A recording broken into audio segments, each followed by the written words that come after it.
What's up, guys, and welcome to another episode of the All In Podcast, a podcast for casual leaguers. I am the League Dad, and I'm joined by Style on 'em 123, Sejuna Piggle, and Nighthawk, and we are here bringing you another segment on patch notes. Today, we're going to be discussing patch 9.15, giving you the rundown. It is kind of a minor patch, not too many big changes, but either way, we wanted to bring you all the info that you need so that you can get climbing on the Rift. Guys, how are you guys doing? How's your league journeys going? Any interesting you guys want to share? Any interesting stories in your game so far, or how you feeling about the game? Why don't we start with you, Style? How you feeling about the game right now?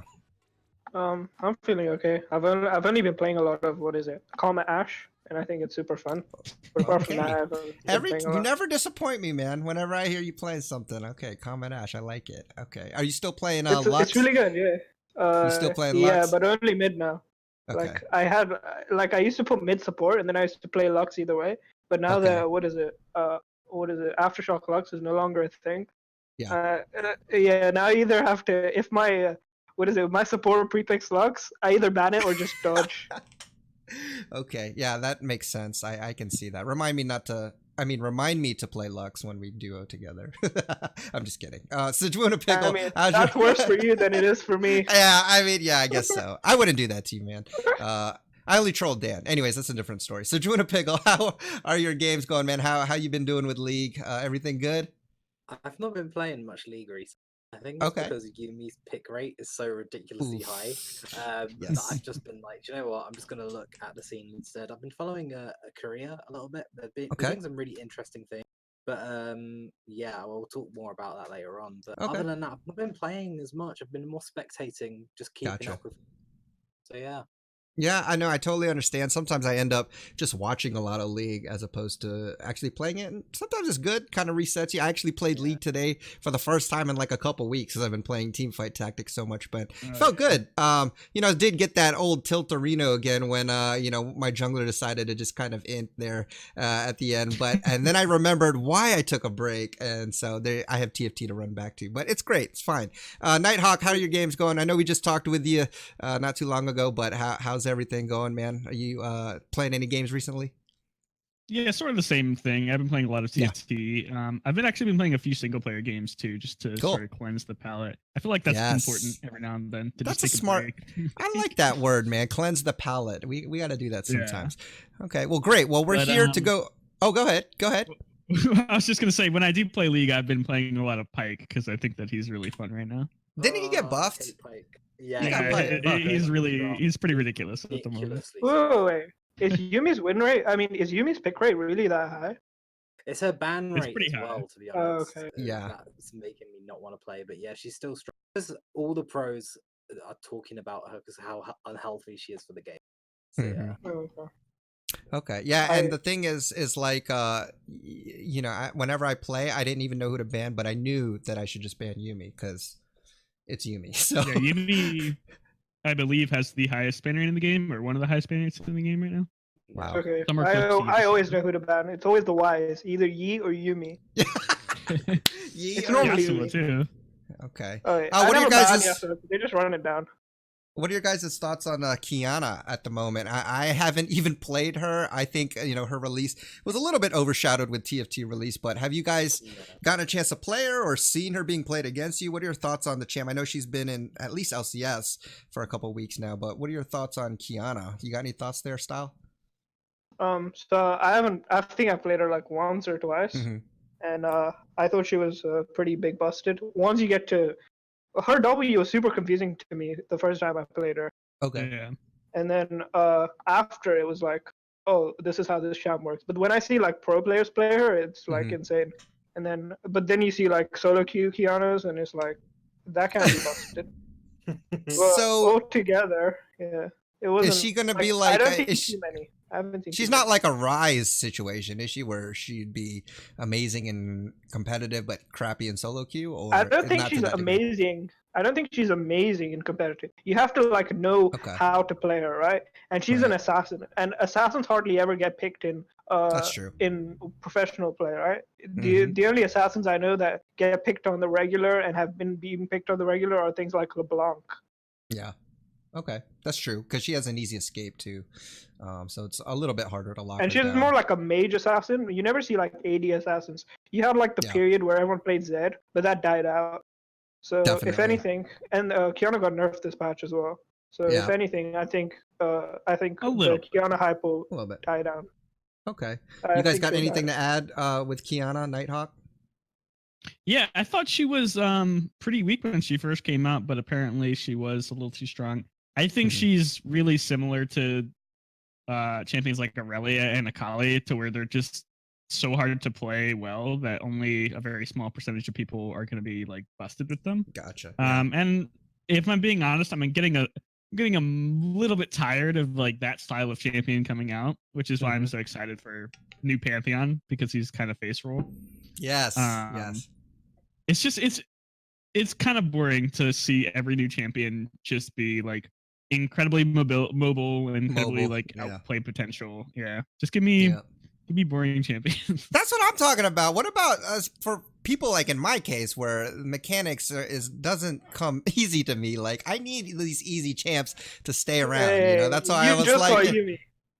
You just saw you don't get to complain. Okay. You don't get all to right, complain. Okay, you're good point. And we did get Mordekaiser too. Is kind of okay. So yeah, fair Mordekaiser point. was a pretty good rework. Yeah. Okay. I'll give him that. That's cool. So Juno, what you got? Any thing to add with Kiana? I think what Nighthawk said right in terms of we are getting a lot of these new Aurelia Akali reworks, and Kiana's just another one of them. But Kiana reminds me of Silas, not in the sense of she's good in a lot of situations unless it's bad ultimate enemy team lineup.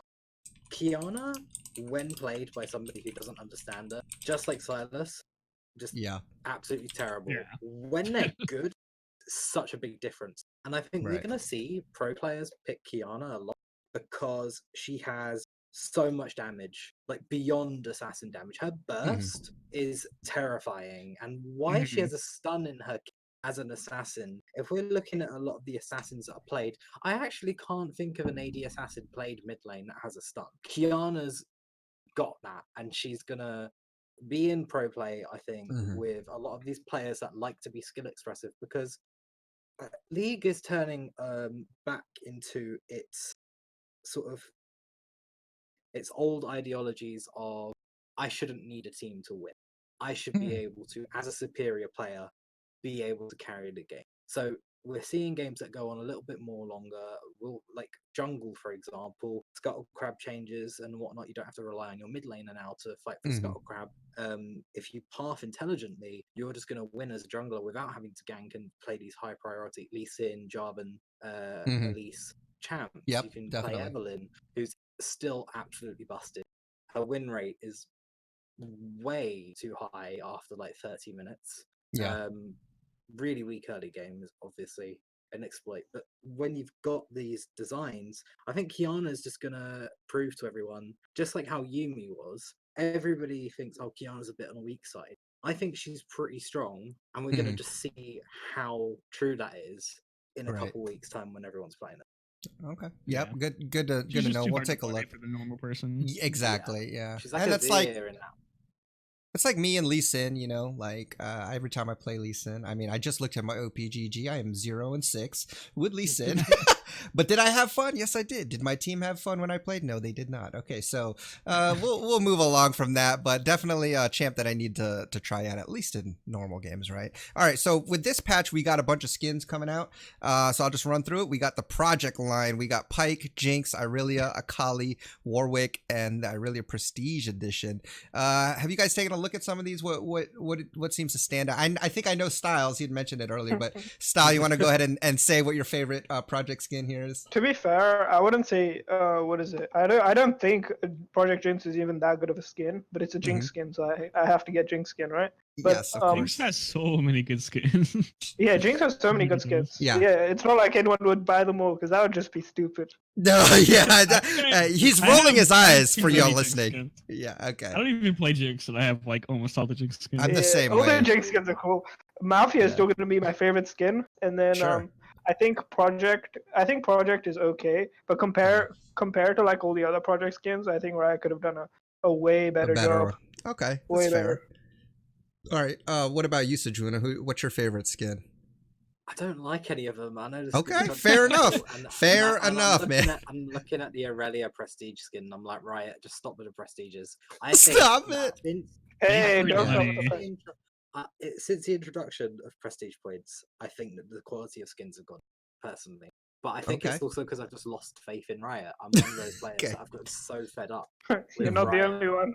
Yeah, I think you're fair in that point. You could say that. That's perfectly Okay, fine. there's a reason I don't want the prestige skins to go. It's because when people like me who play League like literally all day can get so much out of the pass, right? So I can buy the pass for 1650, get 3 Yeah. chromas, get a skin, get like 4 emotes, all for 1650, and I can get Yeah. some more skins, all for 1650.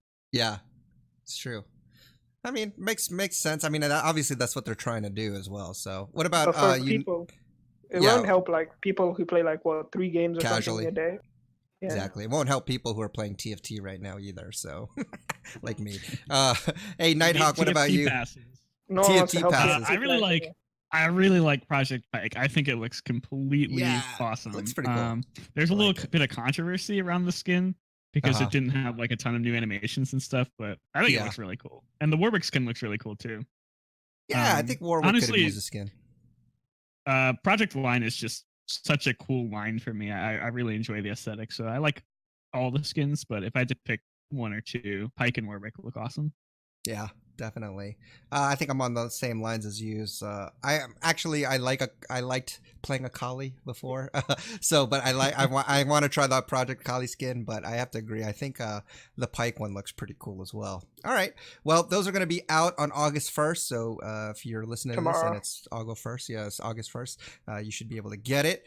Okay, Evelyn. Here's some of. Let's go right into the patch notes. First one is Evelyn. Q cooldown refund on monsters. Well, actually, before this, is there anything standout that we should talk about first? Like, it's a small patch, but Lucian. Do you want to talk about Lucian? Lucian. All right. Okay. Hey, he got 5 AD on his ult. All right, let's look at it. Remember the last time we got 5 AD was Essence Reaver, and Caitlyn became big busted. Yeah, you're right. Okay. Let's look. Okay, so our base damage increased later. So their thought is Lucian is fine in the early and mid game, but he could be more useful in the late game. So buffing his ultimate so he doesn't completely fall off. So his ultimate, the culling, the base damage has gone from 25, 35, or 20, 35, 50 per shot. Now it's 20, 40, and 60 per shot. So the second level and the third level have gotten 5 and 10 extra damage. I might be a little biased because this is the only ADC change, but still, I think 5 damage per shot is actually a big buff. Okay. Because it's something like 12 shots, and Sure, 12 yeah. shots times like 10 is like 120 damage, which is pretty. I think it's pretty good. Okay. And Style is a ADC player, so I mean, I'm sure you'll notice the effects. Do you guys have any thoughts on the Lucian buff as well, Nighthawk? Sejuna, are you as big on this as he is, or what do you think? Lucian's just so bad. He's just such a bad champion. Yeah. Okay. And there was a Vayne buff this patch too, by the way, Style. But no, yeah, but I don't like Vayne. I don't like Vayne players. He doesn't like Vayne, so he doesn't want to talk about it. Okay, yeah. No, I don't like Vayne players. I think they're a curse to society. Okay, all right. I think Lucian needs a lot more work than just slightly more damage on his ult. Okay. So we're not convinced then. Okay, Sejuna, you agree? You see, Cheese like said that I look angry, and he's right. I am angry, but with Riot, because I think this Lucian buff is a joke, right? Okay, yeah. You are giving damage to the one thing he doesn't need in order to try and improve his scale, because he is an all-or-nothing champion. You should be trying to buff the identity of his kit, not try to stop his scaling. Like he falls off really hard at the moment. His ult is not a buff until level 11. Lucian's strongest point is from like level 3 to like level 11 when you get that rank 2 ultimate. Because once other ADCs get their rank 2 ultimate, their utility starts to be more useful than Lucian.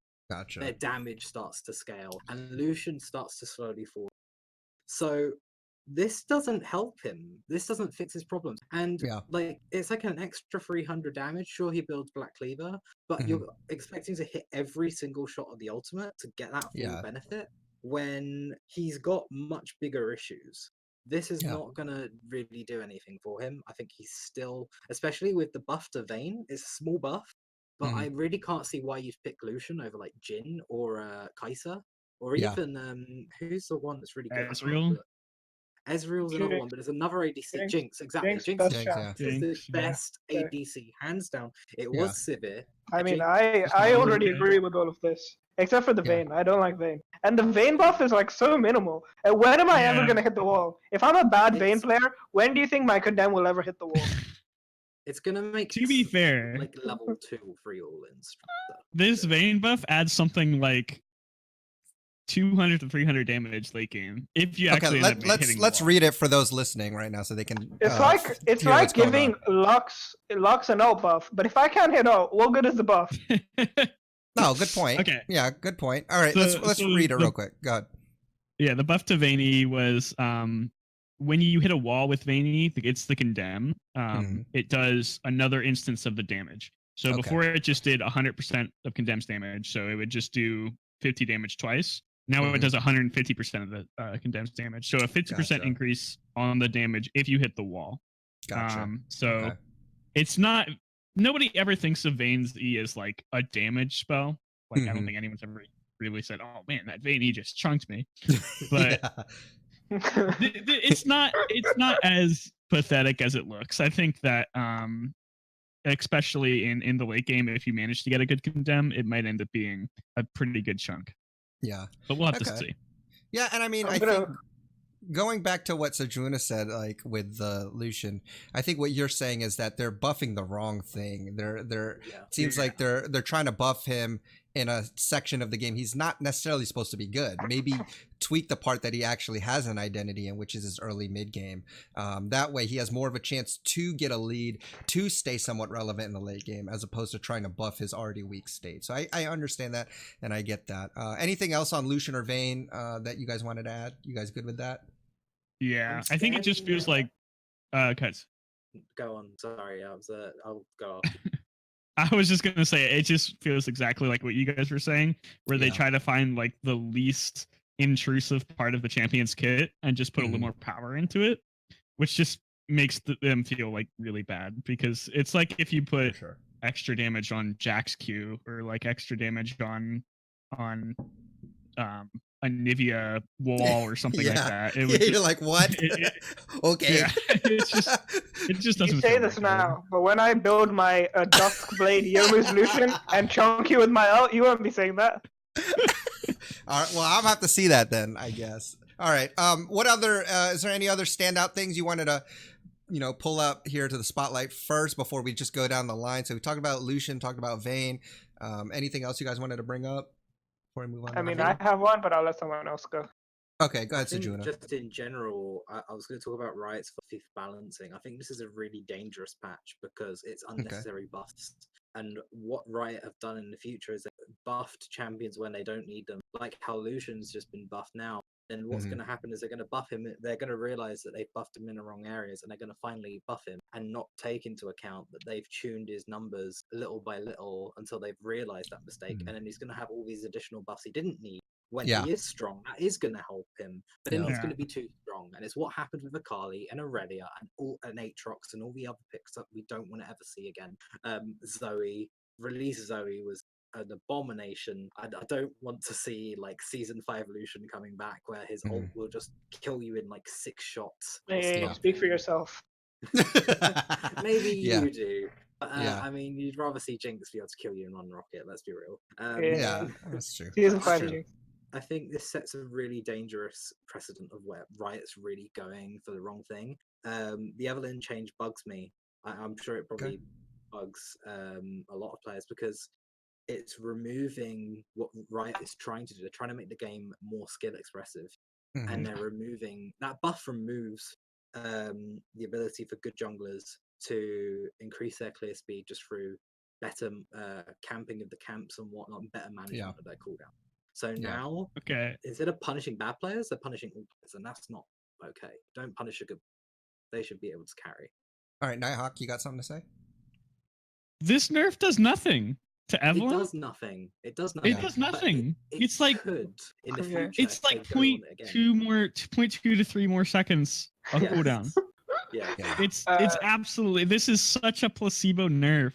And this is this is sort of a buzzword, but this whole patch is just a placebo patch in my opinion. Yeah. And I agree with what you were saying, where it's going to be problematic in the future when they actually these champions become strong, and then all of their kits have sort of just been base power crept on a little bit at a time. I think that tiny buffs and nerfs that aren't meaningful are dangerous to the game. So I completely agree with you there. But this Evelyn nerf does nothing. I don't think this affects her clear speed at all. I don't think Her base No, her base cooldown on her Q is 8 seconds. So instead of refunding 60%, which would be 3.8 or 3.7, 3.6, it's refunding 50%. So it's 4. So you're losing 0.4 second cooldown on Q, which is nothing. Sorry. Yeah. That was a little bit of a rant. No, that's good. I mean, again, it does feel like kind of it does nothing. And so again, what's the point? What is your thought process then? I guess, as you know, this is the third champ we've talked about during this straight patch where it seems almost unnecessary. Is it because why do you think Riot is doing this? Yeah, why do you think they're doing it? What's the thought process? Well, they did just drop a really massive patch 2 weeks ago. 9.14 was the biggest patch we've had since mid or preseason. So maybe they're a little bit hesitant to do anything major. But there are a lot of standout champions this patch that do need some honing in, some turning in, and they didn't really touch them that much. Evelyn was incredibly strong. She's still going to be incredibly strong in the right hands. And then all of these buffs just make, I don't think they affect anything. I mean, we'll talk about it. Every single buff that we're going to talk about in this patch is going to have very little effect on the champions. And I'm wondering if is it because they feel like they have to do something? What if they were like, hey guys, we think the game is in a solid state. We're still obviously watching some things, but I think for now we should just hold off and we'll make changes, in another couple of weeks. Do you think that would cause players to quote unquote riot against them if there was just no patch changes?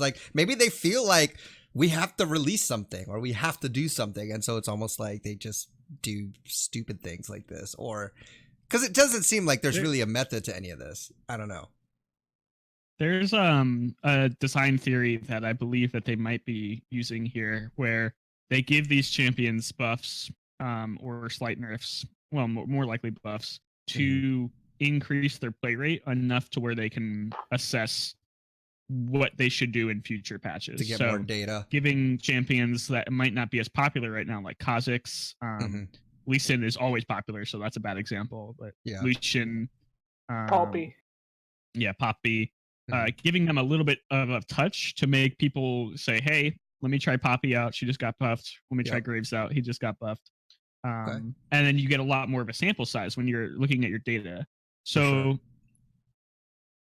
I want to say that we'll probably see future changes for almost every one of these champions. But I don't know if that's true. I would like to see that. I think that's a good perspective. Kind of give a little insight. I mean, it sounds like that's very plausible. But let's go ahead and just go down the list. So we just talked about Evelyn. Let's go down to Galio now. So passive cooldown scales with CDR, damage increase, E damage increased. So the passive Colossal Smash. So this is new. The cooldown was 5 seconds at all ranks. Now it's 5 seconds and it's affected by CDR. The damage was 15 to 180 from levels 1 to 18. Now it's 15 to 200 from levels 1 to 18. And then E Justice Punch. The base damage was 80, scaling up to 240. Now it starts at 90 and it scales up to 250. So a little increase there. Again, is it that significant? Or I mean, she's getting a slight buff, but what are your thoughts on this? The only really big part about this change, I think, is the cooldown being affected by CDR. And even then, it's not that massive. But I believe Galio usually gets a decent amount of CDR in his kit, so you'll probably see the passive going down to maybe 3.5 seconds or 3 seconds. Apparently it goes down to 3 seconds, and I've seen a lot of people talking about this change and saying it's going to be quite. I think that it's a stupid change because Galio gets cut really badly kited. Because all he has is CC. Doesn't have any innate movement speed or anything. He's not a volley bear who's just going to run at you. So if you are spacing really well, Galio can't get to you without flash. He's not going to auto attack you. Yeah. He's not going to auto attack you every 3 instead of 5 seconds because he takes 3 seconds to get to you every time you move a little bit back anyway. He's a slow champion. So you're not going to feel the effects of this buff unless you're directly dueling somebody. Maybe for a top lane, but then this is a buff that you'll only feel later on. And like against the Renekton, and then you're playing Galio against Renekton, you're going to lose anyway. So does this passive work on monster camps? I think it might do. Maybe it makes this clear better then? No, Maybe. don't do this. Oh, don't bring Galio jungle. No, I do not want this in my game. Nighthawk, giving the listeners ideas. Maybe. Okay. If it works on jungle camps, maybe we'll see Galio jungle. Yeah, I don't know. Well, yeah. Again, it's affected by CDR, so it wouldn't help it in the early game. But yeah, you'd have to pick up runic echoes and something. Or I don't know. Try this. Or don't play it in the jungle. or just let's not even try it. Okay. Hey, it's all about expanding and testing. All right. Okay. Yeah, but your expanding testing brings Galio into my ranked game because we didn't say to do it in ranked. We can't control what people do. You know. Exactly. You can't control me when I bring my Lee Sin. Your fan base is mainly NA, so what do I care? You're gonna feel it more than I feel it anyway. Heck no, you and Sejuna are EU, man. So we're gonna get the EU crowd in this as well. So, all right, let's go on to Graves. So E armor per stack is increased. So E quick draw. The armor per stack was 5 scaling to 15. Now it's 8 scaling to 20. So they just up the armor per stack. That's it. Any thoughts on this? Is this like a big deal kind of patch, or is this just dumb? This is stupid. It does stack up to 8 times, so you do get anywhere between 24 and I believe 32. 40 armor. So if you're at max stacks, which is kind of hard to do on Graves because you have to be in combat. What's that? Yeah. Tank Graves. I'm telling you, bringing it back. Well, okay. It's going to make his dueling a little stronger early, and it's going to make contesting him on objectives really hard because he's doing like he's soloing dragon, and he has anywhere between 50 to 200 armor. And if you're an 80 champion, you're not expecting the 1500 HP enemy Graves to have 200 armor. So it will be hard to kill him when he's contesting objectives. But other than that, he's not going to be stacked up. So this doesn't really do much. All right. Any other thoughts on Graves? We'll move right on. Graves in a really bad spot right now. And nothing for sure. To do with his kit. It's just a meta. You know, he doesn't really fit into the farming junglers and whatnot, and he doesn't really fit in. I mean, he is a farming jungler, but he doesn't fit into this early I can contest stuff either. His items are pretty bad too. Yeah, it's just nothing is aligning for him. I'd be really surprised if we ever kind of see Graves come back into the meta until next season. They'd have to really overbuff him or completely change the meta. And I guess that's a good discussion point right there too. Like, because there's 100-something champs, right? Like, not every champ, unfortunately, is gonna be in the meta right now. And is that okay for the game sometimes? Like, instead of, trying to buff every champ so they get this kind of like equal style of play, maybe it's healthy for the game that, Graves isn't necessarily terrible, but just with the style of play, it just doesn't fit in. And so, we could talk about that real quick, before moving on. Do you guys think that that's a healthy way to look at it? Or do you think, all champions should have some sort of identity, and if it fits, it fits. And if it doesn't, it doesn't. I don't think that there's any... Oh, go ahead. I've been talking so much. Okay, it's fine. Good. So basically for me, it's like, you gotta have like a baseline, right? And I think every champ has to be at a baseline. And then you got to have like the ceiling, right? A skill ceiling. I mean, like effectiveness ceiling, maybe in this case. And if you get to the effectiveness ceiling, that's when you can't buff them anymore. But every champ, I think, has to be over the baseline, but not over the effectiveness line. Yeah. So every champ has to be in between that, because you could have like these one tricks who played like the most random champions, and then when their champs get nerfed, I don't want to see like 30 different forums saying how this champ is bad. Mm-hmm. Yeah, it's just them. Okay. Yeah, what about you guys? Nighthawk, Sejuna, thoughts on that?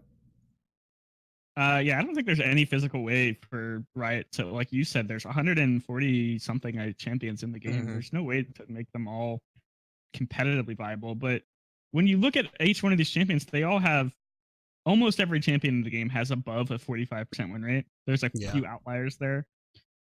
So just because they're not in the meta doesn't mean they're not winning almost half of their games. 45% isn't great, but it's Yeah. not like they're not winning any of their games. And it's hard Yeah. to really quantify that because you do rely on 4 other champions in that game. So it can be, it's not like a game like StarCraft where you can just say, if this is not performing well, then it individually is bad because you have 4 other champions to fall back on. So Yeah. I think Makes Riot sense. does as good of a job as you can expect with this large of a roster of characters.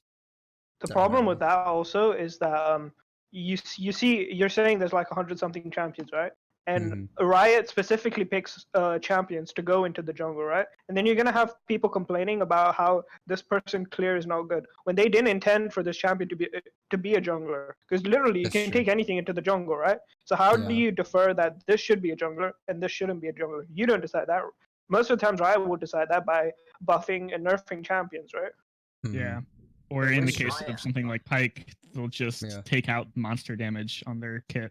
Yeah. Yeah. Or they'll But when take out Riot AoE. has tried to dictate where a champion can go, it always has kind of failed and just killed the fun of a champion. We had like Lulu could solo lane, and now she is just exclusively a support with a low pick, and she can't even do that well because the nerf to the enchanters hit her the most out of every single person that was nerfed. Okay. And we're never gonna probably see Lulu strong again unless magically Kog'Maw is suddenly the strongest character in the game Yeah. and it just one shots everybody and needs to stay alive. Boom, your Yeah. solution is Lulu. But We need yeah, buffs to Rune's Hurricane and Rageblade for that to happen. I mean, Yeah. I get what you're saying, but I can't sympathize with Enchanter players, right?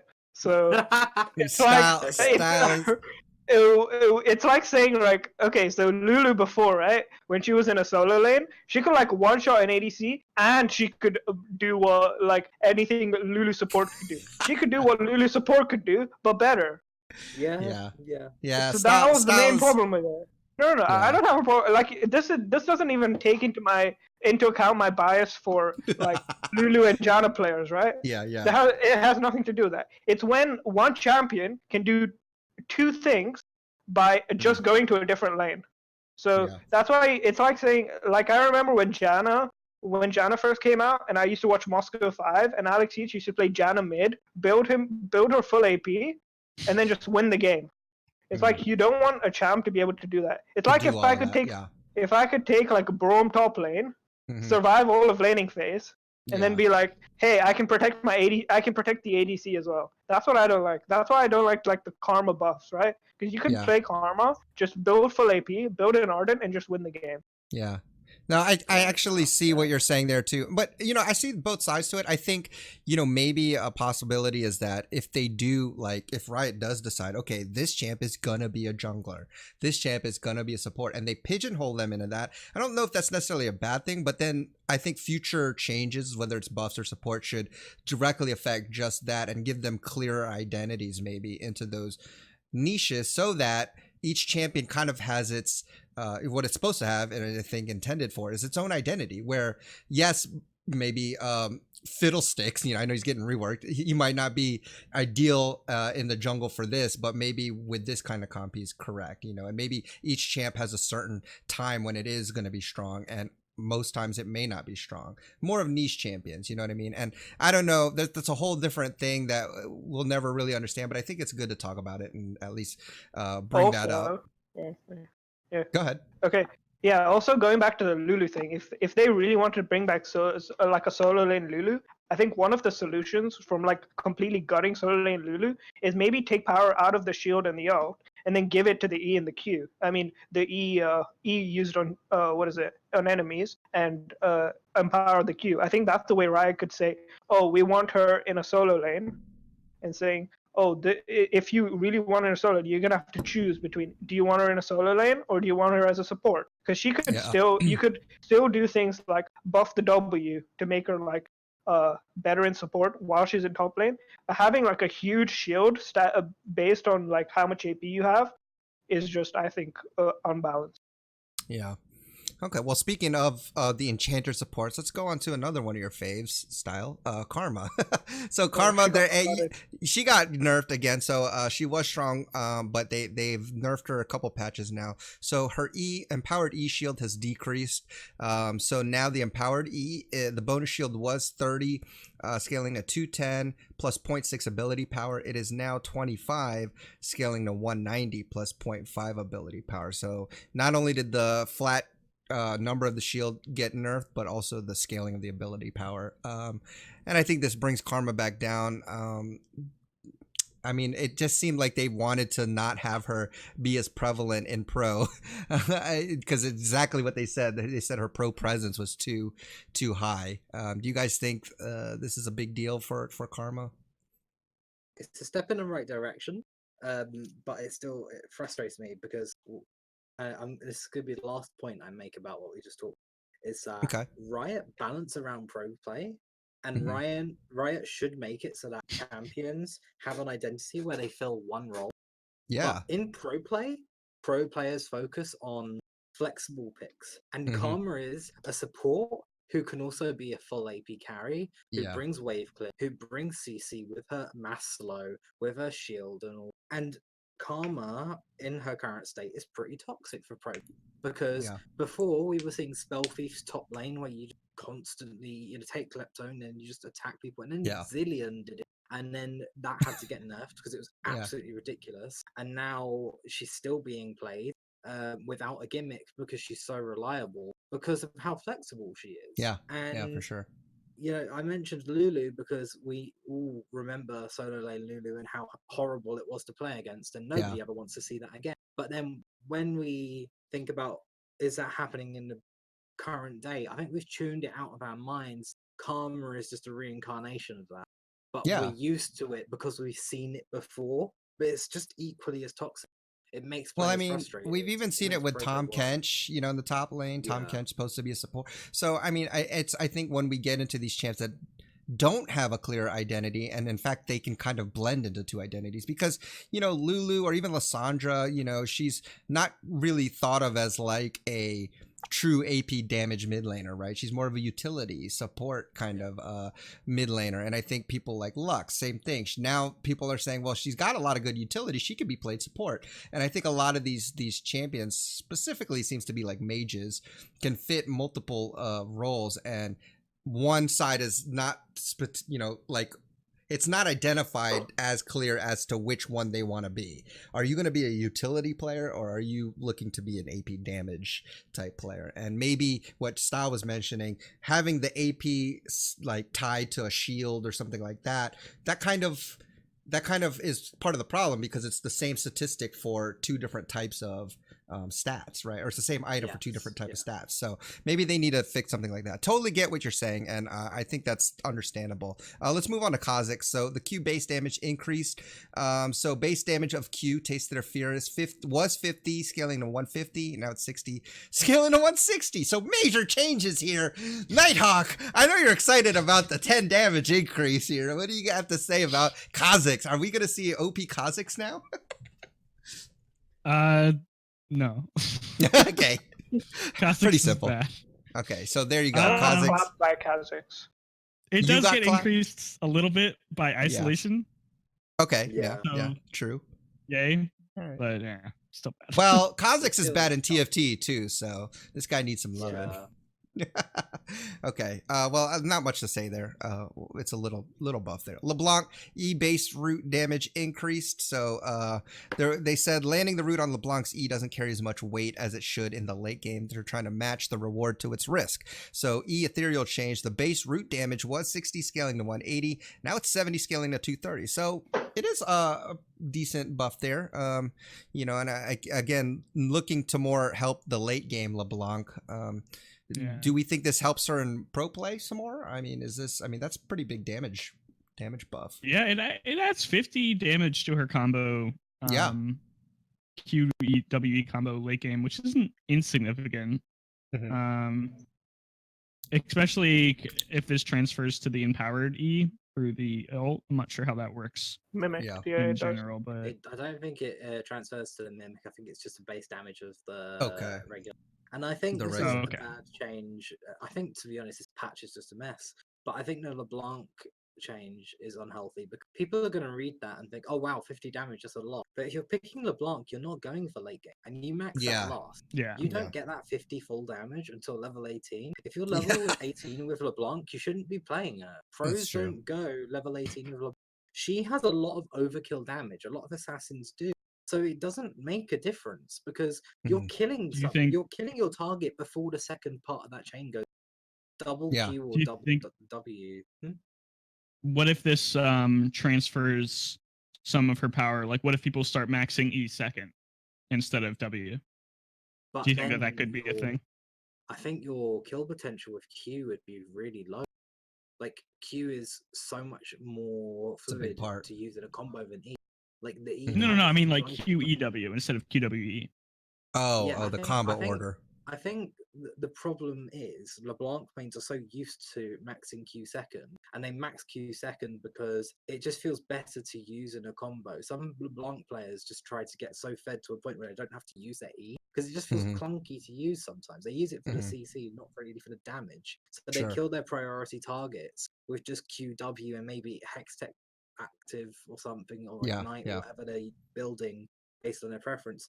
And then they'll just use the E on the tank like 5 seconds later. They're not even thinking about it. It's not a thing that I think a lot of LeBlanc players worry about. It could cause some players to start maxing E second. I think a lot of people are more comfortable with max Q. So you're once again saying that basically they're targeting kind of the wrong identity part of because she is supposed to be a bursty, like early game, like overpower you and run you over, and trying to buff something late game is, what's the point? Like, she's not designed to be that way. Totally understand. Any of you guys, other guys, got anything else on LeBlanc that you want to add before we move on? Is there there's a hidden underlying rule in League where the most underwhelming ability in the kit has to be on the E, right? I know. Hey, don't you dare say that, Flux. That's well, true. yeah, that's true. Like, there's a few outliers there, but I think that's actually a thing though. I think they designed champions to put like their most impactful abilities on their Q, and then they put like buffs and stuff on the W, and then they put gap closers. There's definitely there's definitely a trend, I think, with that, and that helps. That helps me because when I learn new champions, I like to have things familiar. Look at that disgusting Nami E, right? I know, right? Look, you're faster and your auto attack slow. He's done it. Let's not talk about Nami. She's the best. Okay, let's go to Lee Sin. They're buffing his Q base damage. They think he's underperforming. So Q resonating strike, sonic wave. The sonic wave base damage was 50 scaling to 150. Now it's 55 scaling to 155. So buff by 5 damage there. The resonating strike minimum damage was 50 to 150. Now it's 55 to 155. And the resonating strike maximum damage was 100 scaling to 300. Now it's 110 to 310. So they're just buffing it up a little bit, I guess, trying to help his early game. He is an early game champion. Do you think, Sejuna, that they targeted the right thing here? It seems like they're trying to help his early game, I guess, get some more snowball potential, or do you think this is not a big enough change to kind of help further that identity? I'll start with you since I know that's the theme, seems like. I think everything in this patch is a joke. Okay. He's not convinced, y'all. He's not convinced. Okay. I think All right. I think apart from like maybe 1 or 2 changes, I don't think that this change will help Lee Sin much because he's underperforming at most levels of solo queue play because of his skill cap. Sure. You can give him extra damage. All it's gonna do is just make it so that low elo players still can't play. Like I still can't hit my Q. bronze, like iron, bronze, and silver players are never going to be able to do what Grippex does. Sure. But Yeah. Grippex will take this, and in 5 months' time, when he's received 10 Q buffs for some reason, then he'll suddenly be one-shotting the ADC, and Style will be crying when he finds a Grippex in his play. Okay, but the main reason I disagree with like most of the things you're saying is that you're under the assumption that they're gonna rebuff these champions. Like you're assuming everything Riot does with Akali and Irelia is what's gonna happen to every champ. But I think I don't think Riot's gonna make like the same mistakes they made previously. And even though they made those mistakes, they like reverted a lot of the power. So even though you have like, even if they're gonna slowly buff the champion up, they're gonna rapidly buff it down. Because you saw when they slowly made Akali broken, and then in one patch she became not broken again. Yeah, but I'm saying like, is that good though? Because it's like, you get such a drastic change, right? And I think what Sejuna, like, I definitely see both sides, but I think what Sejuna is saying is like some of these buffs are not. They seem unnecessary, or they're buffing the wrong thing, and so that when they do target the correct buff, the thing that it actually needed, because of all these other unnecessary buffs in other places, now the champ overall becomes a little dangerous, and now they have to do one of these panic patches where they're like, we're gutting it, and then all of a sudden the people that had been playing it are like, this sucks. So I get what you're saying, but yeah, go ahead. Yeah, but the thing is, I don't think all of the changes are like useless things, right? Maybe Lucian and stuff, those might be useless things. LeBlanc definitely pretty useless. Yeah, but the thing is, when you have those champs, you can't just like, you can see why they're buffing them, right? Lucian has like a abysmal win rate. It's like one of the lowest with Ezreal and Kalista last time I checked. And then you can see why they're buffing Lucian, but you don't want to like overshoot Lucian. That's another thing you're worried about, right? Because you know how good he is how good he is early game. I think buffing Lucian early game is a bad move overall because you're saying that Lucian shouldn't be good late game, but but if you wanted to do something like shift the power from early to maybe sort of like a mid game, is also like something Riot may be trying to do. Because we might not be thinking the same way Riot is thinking, right? Because you for an example, you think that Lucian ult doesn't do much, right? But if you actually see Lucian ult, you can actually one-shot an AD carry from full health just with Lucian ult. You can if you hit all the entire ult. The entire ult, yeah, but you're not going to hit the entire ult. But even hitting him with like some of the ult, I'm not saying the Lucian patch is good because I haven't played Lucian since the buff, right? But I'm just saying, even though some of the things, I think some of the buffs are useless. Like I think Vayne buff is useless. I think LeBlanc buff is useless. But I don't think the whole patch is. You can generalize the whole thing as being useless because I think some of the things are like things they needed to do to just like preserve the game. I don't think you'll ever find Riot saying, "Oh, I think the game is because if they don't release a patch, they're just saying, "Oh, this game is perfect. We're not changing anything." And Riot's never going to do that.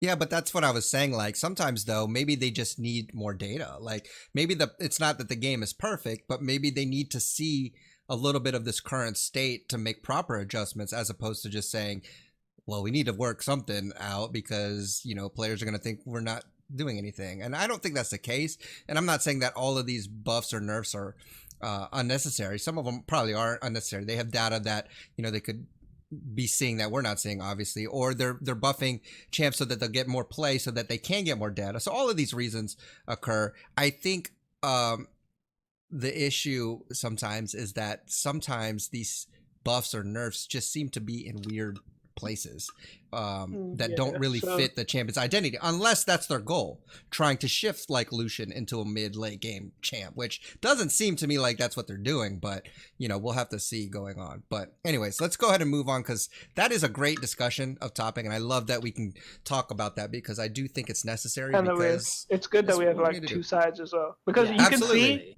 you can see how both sides work out, right? Like Yeah. I can see how he's right, and he can probably see how I'm right. Yeah, Yes, and I think absolutely. it's also good because we represent different parts of the player base. I think Mhm. I'm Yeah. probably a player that's a lot more frustrated with Riot because of my design philosophy would be that if somebody's underperforming, let them underperform, because they've Mhm. had a history of doing it with people that were overpowered in pro play, like Azir, like Riot, like Akali now.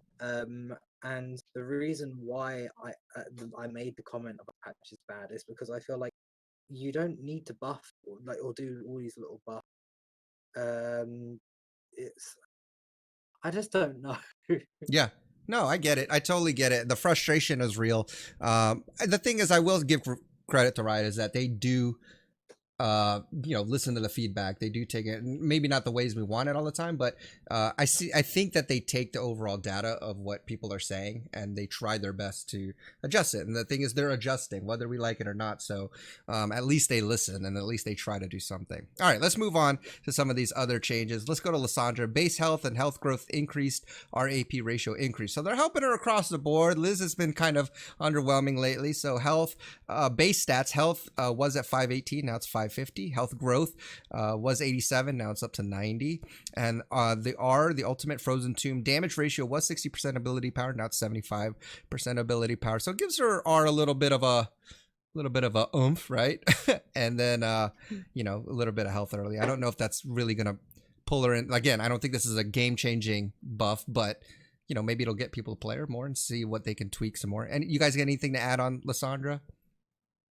Seems pretty Lissandra's straightforward. like my champion. I adore her. So when I saw the Yeah. change, when I heard Lissandra being buffed, I was like, finally it's happening. And then I saw Yeah. the change. But I didn't actually know until just now that her R got a buff. I was just thought it was the base health stat.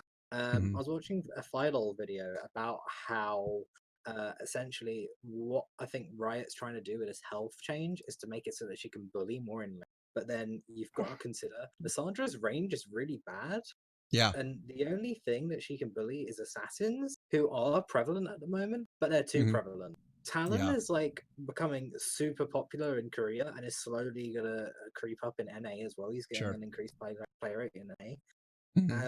And great, Lissandra can stop him with his ult and whatnot, but she can't bully the same way she used to. So I think she's still a pretty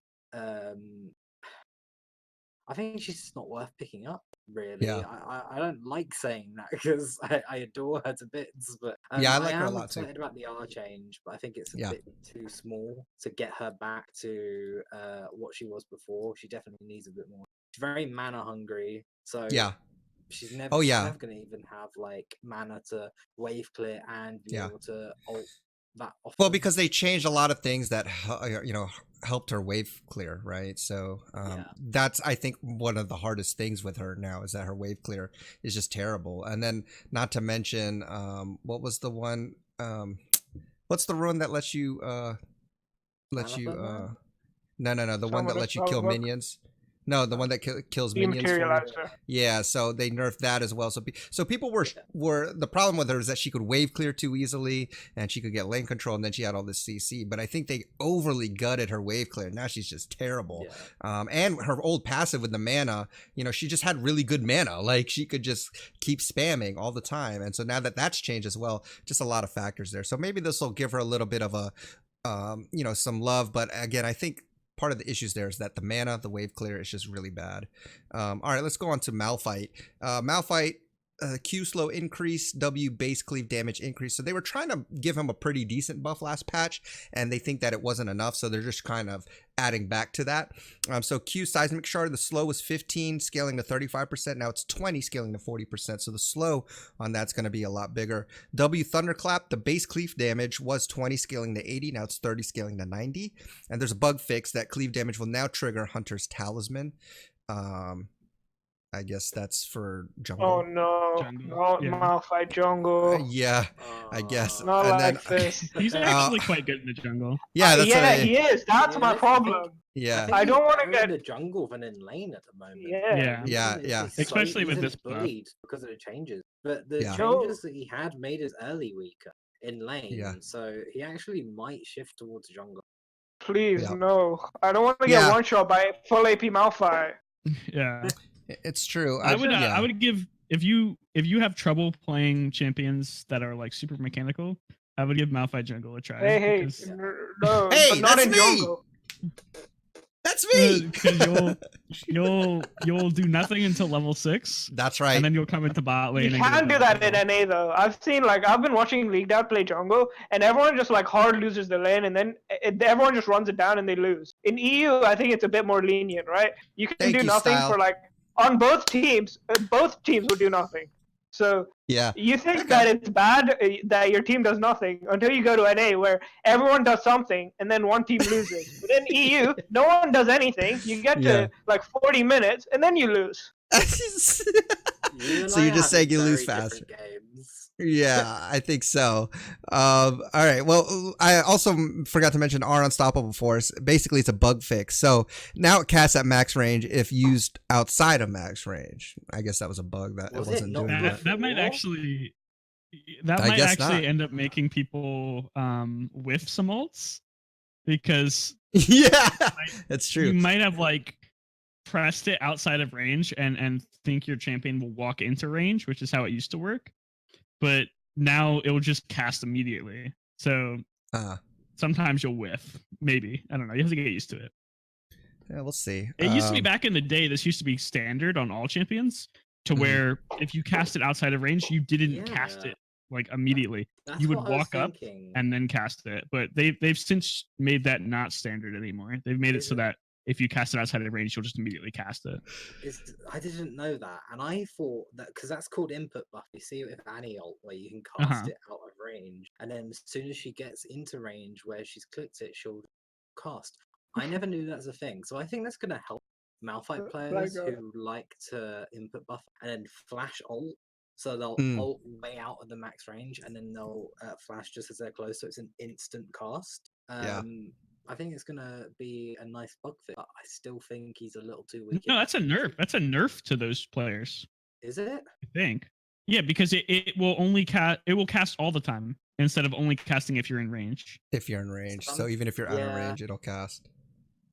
So like if you point it at bot lane and you're in mid lane, you'll still ult. You'll just not go anywhere.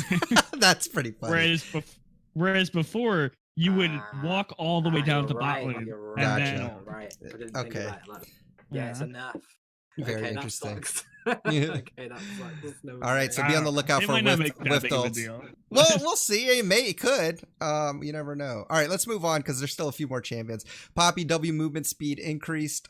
So W, the steadfast presence, got a 5% increase. Was 35%. Now it's 40% movement speed. So Poppy's gonna be a little faster. Okay, Kiana. I just wanna point out. Hey, that why are we? every Wait, single we should be person- talking about Poppy. My Poppy in ADC. I would like to point out that every person who was complaining that Poppy was going to be ridiculously OP after the last patch, I want them to write a formal apology to Riot. What do you mean? I have 100% win rate on Poppy ADC. Poppy. I only There were think- so many. I saw played- so many complaints about the Poppy changes last patch, I and know. it turns out that it did almost nothing. I have like I've been playing in like what is it? Gold to plat, and I've been playing Poppy ADC every game. There's a full AD team, and I just run it down early and then win late. It's actually like the greatest thing. I have like 4 games of Poppy ADC, not even Poppy support, just Poppy ADC and bot lane.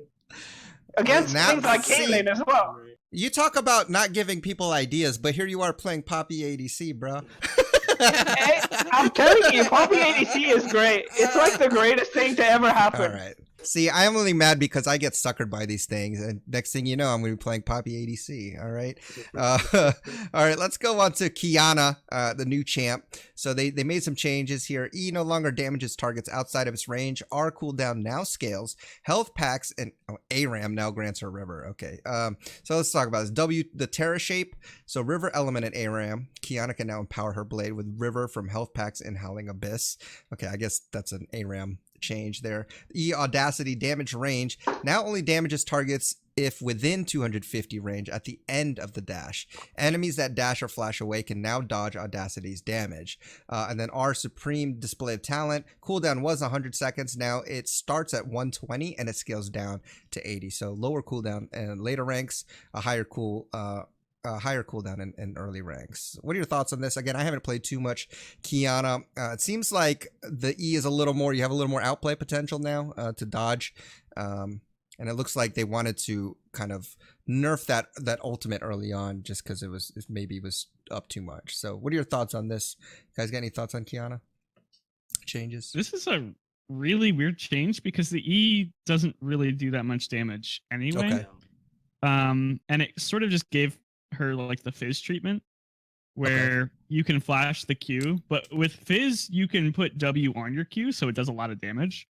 But for Kiana, there's no real way to empower your E, so it's not really going to do that much damage anyway. So it just seems really odd that they would target that as a part of her kit to like nerf. The ult change does nothing, I don't think. I don't think 20 seconds at level 1 really matters, considering you're that not using it off cooldown. You're not using it off cooldown. Whenever That's what you was get a kill. Yeah. Okay. So I think the E change is nice for outplay potential, but half of the player base is never going to get the opportunity to do that anyway, because people just don't have the mechanics and reactions to dodge Fizz Q. So how are they going to dodge E? It's for the pro players, and it's really not that big of a nerf to her. I think she's still really strong. Yeah. Okay. Cool. All right. Let's go on to Rumble. W shield decreased. Okay, so scrap shield, W. Base shield was 100 scaling to 220. Now it's 80 scaling to 200. That seems pretty decent. The base empowered shield was 150 scaling to 330. Now it's 120 scaling to 300. I don't know. I think this is pretty. I think it's pretty significant because it seems like Rumble is pretty squishy. And that shield helps out a lot. But what do you guys think? I think not being as, I don't know, having that nerf leaves him more vulnerable. But I guess he's been tearing up solo lanes lately. I don't know. It's a welcome nerf. Yeah, welcome nerf. I do know that he's been being played a lot in solo lanes. I even tried him jungle. That didn't go too well, but whatever. You guys got any other thoughts on the scrap shield? So they nerfed the shield, guys. So don't go in all willy-nilly being big and bad. Who even plays Rumble is my question. I haven't seen a Rumble in play rate is really high compared to what it used to be. If you look at trends, he's played top, he's played jungle, and he's played mid. Mainly mid actually at the moment. I haven't seen him anywhere. Have you? Yeah, not? he's being played. I think this is in a bubble confirmed. No, like if you look at my matches, I've played like a decent amount of games. I've probably played like 6 or 7 games a day, and I haven't seen a Rumble in a single one of them. Yeah. He's very I've niche. seen him quite a bit.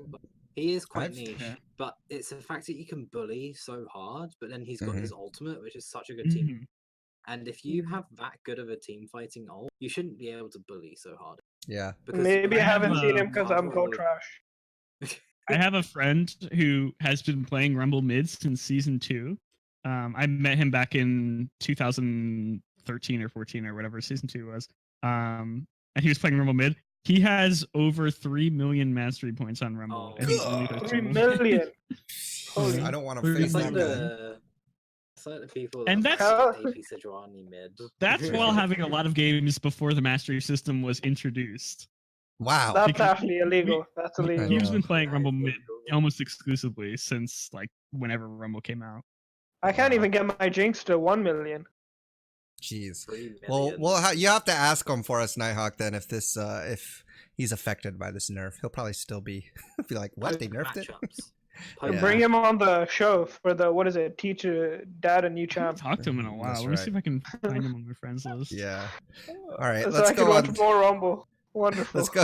You don't want to see it. It's bad. All right, let's go to Soraka. The Q base damage increase. So Star Call base damage was 60, going up to 200. Now it's 75, going up to 215. I'm not quite sure. Okay, since they increased the cooldown, they're trying to give her a little more damage because that Q was pretty bullying ability. Her ultimate Wish, so they had a bug fix, so Wish now properly goes on cooldown when she dies while casting. I guess that was a bug, so they gave her a little damage on Star Call because kind of like a compensation since they increased the cooldown. I think it's fine because you have to hit your Qs anyways. That was the magic of Soraka being a bully, and if you didn't, then it's kind of useless. So if you're hitting them, then this is a buff for you. If you're not good at hitting them, then What do you mean? Before, you could just play Emax Soraka, build your Dark Seal, and just push them out of lane. You don't even have to land. As long as you don't get a hit, you don't have to hit them. Yeah, that's true. I think we probably won't see Soraka come back into the meta for a while because, we've finally seen Lux, who's no longer being played every single game, and a new support that's replacing her, Nami. And Nami has a decent matchup against Soraka, so as long as Nami relevant now that Lux isn't, I think it's going to be a while until. It's like we're playing two different games because I never see Nami. I see like these disgusting tag supports. Nami's going to be pretty popular. That's my prediction as a support player. I think that she is in the perfect state to come back. Yeah, I can't really argue with a support player about support. That should be illegal. Yeah. Especially with Jinx being popular, right? Jinx. It's true. I keep seeing dirty Yumi players. I don't want Yumi players in my game. No, that's true. Honestly. That's why I just ban Yumi. That's all I got to say about that. I keep seeing Rakan as well. I don't want to see Rakan either. Good at them. I like Rakan. I suck at Rakan. I like Rakan on my team. I don't like Rakan on their team because I can't dodge Rakan W. It's actually so hard. All right. Let's go to Swain. Playing Ashe every game. Let's go to Swain. Q range reverted to pre 9.14 range. So they're reverting the Q range. So it was 625. They've reverted it back to 725. Made it a little higher. Okay. Yeah, he actually ended up being a little weak after that mini rework landed. Okay. So this hopefully will help him a little bit, but I don't think he's going to be like incredibly strong after this. All right, so they just basically adjusted them back. Okay, Syndra, our damage per sphere increased late. So our unleash power, so the base damage per sphere was 90 scaling to 180. Now it's 90 scaling to 190. They changed it on the PBE. It was extra true damage. Yeah, that buff didn't go through. It didn't go through. This is only 10 more damage per sphere, which can be a maximum of 70 damage if you have a 7-sphere ult, which I think is the maximum. So, yay, not really going to do much. All right, a little more damage. Okay. Then Xerath, our range flattened. So our right of the arcane, the range was 3,200, scaling up to 5,600. Now it's just flat 5,000 at all ranks. Okay, so so even at rank 1, you'll already have 5,000 range. So it's good. You can from mid lane brush kind of hit to the bottom. Yeah, the main thing that this changes is makes it so that you can roam in quotation marks to mid and bot really easily and assist. It sort of makes them like a mini Karthus, but a little less reliable. To where you can assist other lanes almost anywhere on the map, which helps a lot. But landing those long range shots, especially against decent players, is very difficult. Oh yeah, I know that. All right. Good for teams jungler though if they're invading us, because that's true. Even with that range, you couldn't originally follow because you'd be your priority would be to farm mid lane most of the time if you're you want gold, right? That's people's gold low is low. No, you want. You know what I meant. You want gold for items. Did you hear that, League Dad? Low yellow. That's me right there, 100%. It kind of reminds me of like Ziggs, where Ziggs you just clear the lane, walk down a little bit, ult. You know what I mean? Kind of like you can just ult down there. So okay, that's pretty cool. Let's go to some of the other changes. So victory defeat banners. I guess they've changed it. You'll no longer see static. So for Mac users, there's going to be animated versions. This change I'm upset about. They're removing the legacy cursor. What the fart? They passed it back in. It's back in. Okay. All the old people are going to be mad about that. I'm mad about. That's right. You're darn right. I'm mad about this. Why they got to take away stuff from me, man? Oh gosh, I was glad that they had it in the first place because I didn't like the new cursor. But please do not remove that. I like the new cursor. I think it's good. I can't see it, man. I don't care. Where your glasses? I can't see the thing. I got contacts in, man. It's just give the old man something. God, jeez, whatever. It was odd though. Like, why would you remove it? It makes no sense. What's the point? I mean, I don't know. Yeah. Anyways, okay. And then a bunch of bug fixes. Yeah. Do you want to say something like that? Before we end the podcast today, can we have a moment of silence for Twisted Tree Line? Oh yeah. Right. R.I.P. They're moving Twisted Tree Line is officially, after 9 to 10 years of being in the game, is officially being retired at the end of the season. Thank God. Thank God. I think.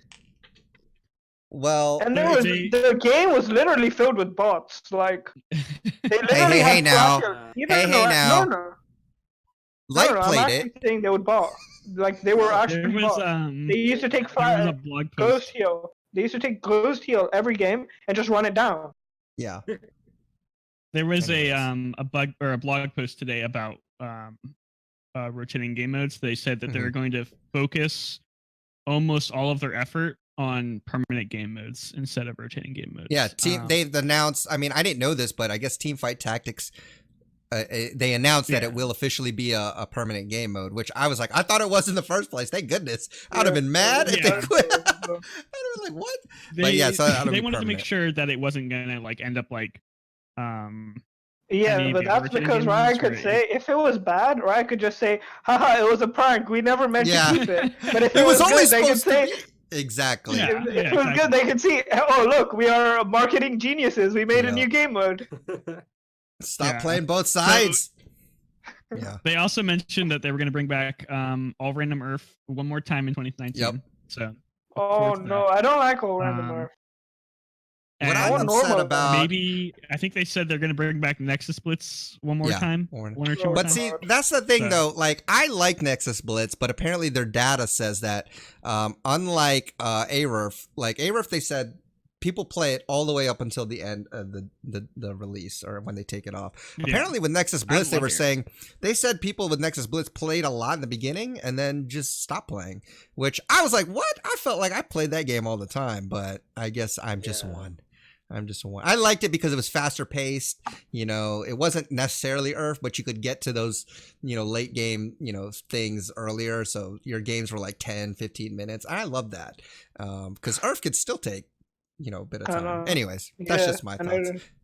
If I have 15, 20 minutes, I don't want to play ARAM either. So sometimes I want to play. Yeah, like I like Nexus Blitz, but they said they're going to bring it back. So. It's a scam. It's a scam. But they did say they're going to keep balancing ARAM every couple of patches, I think, and still, trying to make it somewhat good. Yeah.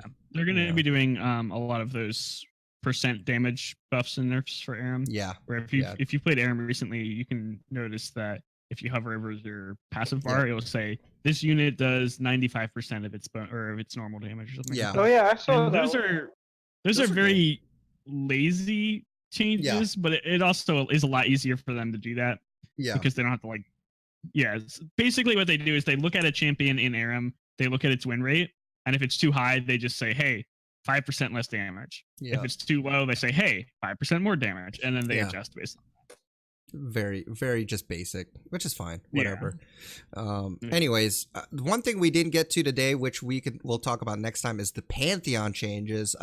It's going to be awesome. If you haven't seen it already, they've released some of the reveal, and you can see some of the abilities. We won't talk about it today because that's a whole nother thing. But be on the lookout for that, and we'll talk about that next time for sure. Just because we're going to want to get you guys all the info on that. But I want to thank my co-hosts once again for all of their infinite wisdom into this past Patch, Style on 123, Sejuana Piggle, Nighthawk. Thank you so much for being here, guys. I am the League Dad. I hope you guys enjoyed this episode. If you did, please, subscribe to it. Leave us a nice review. We'd love for you to spread the word.